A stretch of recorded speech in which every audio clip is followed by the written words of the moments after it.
Pricing your services can be a very difficult thing for you to do. I mean, a lot of people don't know how to price. A lot of people are even uncomfortable asking for money and valuing themselves and their services. So the point of this video is to help you understand sort of a reasonable price range. Now this will vary depending on the city or the state or the country you are in. So this is just a rough rule of thumb. Find out what other people are doing, what people are paying. There's lots of different ways of finding that out, but that will give you a better idea. But this is a rough guideline of what you can charge for various services. Now, it depends, of course, on the value of your offering. If I'm going to a company and saying I'm going to create you an online shopping cart that's going to increase your sales by 70% a year, then obviously that's going to be worth a lot more money than say me turning up and saying I'm going to put an autoresponder on your website for you. So it depends upon the value of your offering. There are things that are going to be more valuable. Basically the value is not necessarily in how much work it takes you, but in what it's going to give the customer.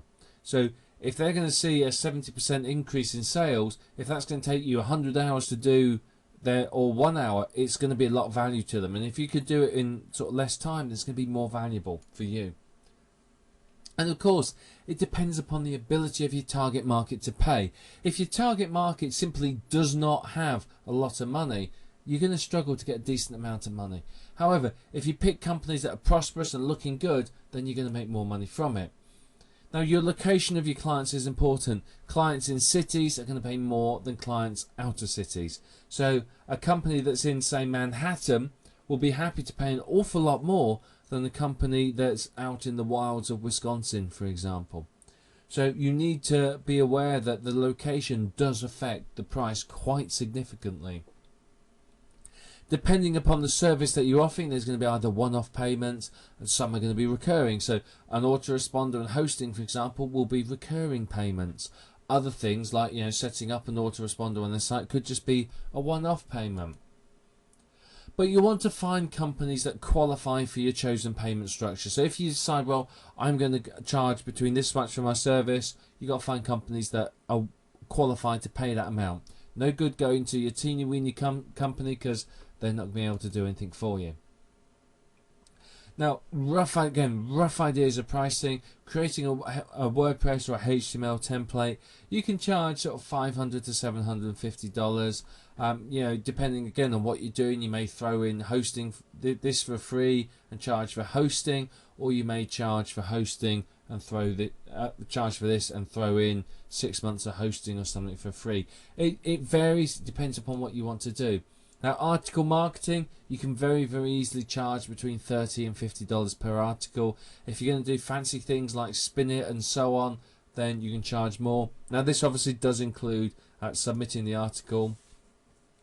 If you're managing the pay-per-click campaign, you can charge around the $200 mark for setup. Plus, you get the campaign costs of them in advance. So, if their budget is $1,000 a month, for example, they pay that $1,000 on the first of the month, and then you're not out of pocket in any way. And then, of course, you charge them a percentage of the cost as a fee. So you may say, well, there's a 10% management fee. So if it's a $1,000 budget, you charge them $100. Of course, the fee depends upon how much work you're going to do for it. Now, I know people. One of my good friends, he charges $5,000 a month for pay-per-click management, but he's dealing with budgets of $50,000 to $100,000. So he's charging a large sum of money, but he works for it. He spends an hour a day managing their campaigns. So again, depends on how much work you want to do, whether you just want to set and forget or whether you want to do a little bit more than that. Obviously, the amount of work it's going to take you will determine how much you're going to charge for this. Now, hosting, again, it depends on what they need, how much bandwidth, how much disk space, how much processor power, etc., what they want to use it for. Anything from $5 upwards, really. Something like $5 to $10, like we talked about in the previous video. That's the amount of money that most people can go, it's not even worth thinking about. They're never even going to notice it going. So, those sort of payments work very well, but obviously Businesses will be happy to pay more, so charge more because you're going to be expected to provide more reliability and more support. Now SEO, again, initial setup of that, you may charge between 500 and 1500 depending on what needs doing. I mean, you may need to revamp their web page, research keywords, change their meta tags, all that sort of thing. So there could be quite a bit of work in there, depending on what you're going to do and what needs doing. Obviously the price is going to vary. And then the monthly management, again, varies somewhere between these figures, 150 to 250. Again, depends on what you're going to do. If you're going to say, well, I'm going to write 10 articles a month and submit them and do this, do that and do the other, obviously the price is going to be higher. But if you're just going to sort of do a bit of social bookmarking or something, the price will be a lot less. So you've got to decide exactly what you're going to offer and how much work it's going to take you or someone you outsource it to, obviously determines the price. But you need to understand the pricing of your local competitors, really. If you're going to go into a company and say, well, I'll do your web hosting for you, it's going to cost you $50 a month, and they say, well, hang on, I had Bob in yesterday and he's only $20 a month, why are you so expensive? If you can't justify that and tell them that your web hosting makes them a cup of tea every morning when they get into work, you're going to struggle. So you do need to understand the local pricing, because you don't want to always compete on price. You compete on quality, service and other factors. But you need to understand the pricing, because if you go in and you're way off scale with what they're charging, you've had it. They're not going to buy from you. You're going to lose credibility and lose business. But you need to also understand your potential clients. What are they willing to pay? What sort of budgets have they got? How much money have they got knocking around? Etc. etc. I mean, your local bar, whatever, or small business may not have a lot of money, so you need to understand what they can afford and what they want. But if you're fair in your pricing and you don't massively overcharge, then you do all right. I mean, I remember seeing it was $3,500 it cost someone for 5 pages of garbage on a website. It was a joke. It was an absolute joke. And I said to him, well, if you spoke to me, I'd have done that for less than $500, and you'd have got a domain name and all sorts of other things as well. You couldn't believe it. They charged him $50 for a domain name, a .com address. Some companies will just rip you off. But funnily enough, he told all of his friends about how bad that company was.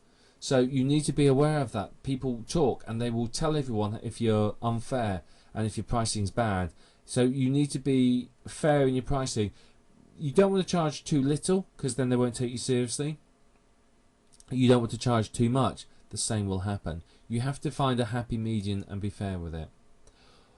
If you can outsource stuff to cheaper sources, then do so. If you're getting in work for creating website templates, for example, and they're paying you $500 a time, you've got a guy in India or somewhere in the Far East or Eastern Europe that will do a website design for $50, then obviously you've got a huge amount of profit. Now, some people sit there and go, well, it's not ethical to do that. Yes, it is ethical, because what you're doing is you're providing a high quality service to your customer. You are then sending that to a qualified, really good designer who lives in the country with lower living expenses. You may be sitting there saying, well, it's taken him 2 hours. $50 is terrible pay for 2 hours work.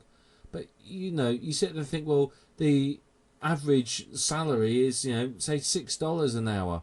So he's got a massive increase in what he's earning. I mean, I remember doing one of my favourite graphics designers. I do a lot of business with him. He charges me $70 for a site, and I know it takes him probably about 4 or 5 hours to do a site design for me. I know it takes a long time. Now, initially he charged me less, and I sort of queried that. I said, well, that seems like not very much at all. I don't want you to be struggling and spending lots of time not earning. And he told me that I can't remember. He's in one of the Eastern countries, Asian countries, in one of those little countries, and he told me that the average salary somebody earns in his country is something like $10 a week. It's something ridiculously low. And him getting this is he's basically considered rich. Yet he spends 4 or 5 hours designing me a site for $70, but he's considered rich in his country because the cost of living is a lot lower. And I'm paying him in US dollars, and in some countries US dollars will get you loads and loads of local currency, so it's a big benefit for him. So outsourcing to cheaper sources isn't unethical. It's very good business practice, and a lot of companies are doing this now. You think about your big companies, they're offshoring, they're outsourcing things to India, China and so on. Think about how many products you buy that say on the bottom made in China.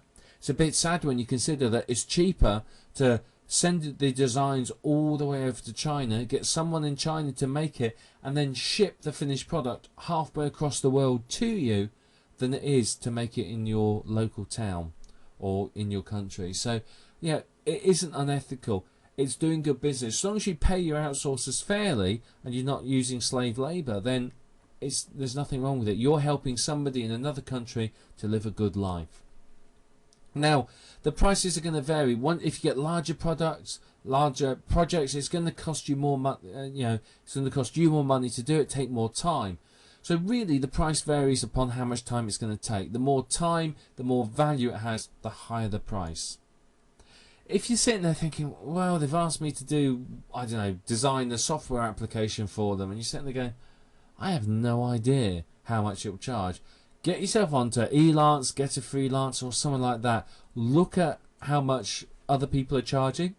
You'll find similar work on there. Find some of that work, see how much it's charging, and then you can go back and say, well, I reckon it'll be this much, and add some extra onto it, because obviously you need some money as the middleman. So you can always use the freelancer sites to give you an idea how much work is worth. But what you're doing is looking to add value to your customer. That's your ultimate goal. Add value to them and sell other products and services.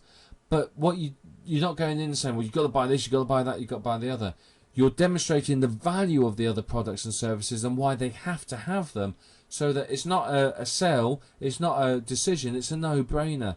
If you're saying to them, well, you've got a website, but what you need is it found in the search engines. Now, it's not going to happen by itself. There's too many websites. But what I can do is I can help you get it up in the search engines, and I can do a one-off job, and it costs you just a couple of $100. It'll get there, no problems. But if you want to stay on the top and you want to make sure, then it's going to cost you a little bit more each month. And the people will see the value, particularly when they start seeing sales coming from that website or whatever, and they see that it's valuable to them. Then they'll come back to you and want more services. So it's always worthwhile contacting them 2, 3, 4 weeks afterwards, and regularly keep in touch with them and just say, hi, is there anything else I can help you with? Or how's your website doing? And they say it's doing really well, but whatever. And you say, right, well, actually, what we could do is if we did this, it's going to really help you get even more traffic, and you'll get their attention. But you've got to make sure you price your services right. It is a big decision. Check out your local competition. Check out Elance if you have to. But go in with a price, go in with a rough idea. Be a little bit flexible, allow some negotiation. Some companies like to negotiate a little, gives them a sense of satisfaction, but don't let them knock you down too far. If they start knocking you down and you think it's not worth my time, do it. Just say, I'm sorry, but at that price it's not worth my while doing the work. I recommend you find someone else to do it and leave. Don't be afraid to lose the work at the end of the day. If it's going to be too cheap and it's not worth your while, don't do it. It's not worth it. But there's a lot of work out there, and if you price it right, you're going to get people coming to you and coming back again and again. Don't try and rip them off. If you're fair in your pricing and you're great in your value and services, then people will talk about you and you'll get more and more business. And ultimately, that's what you want.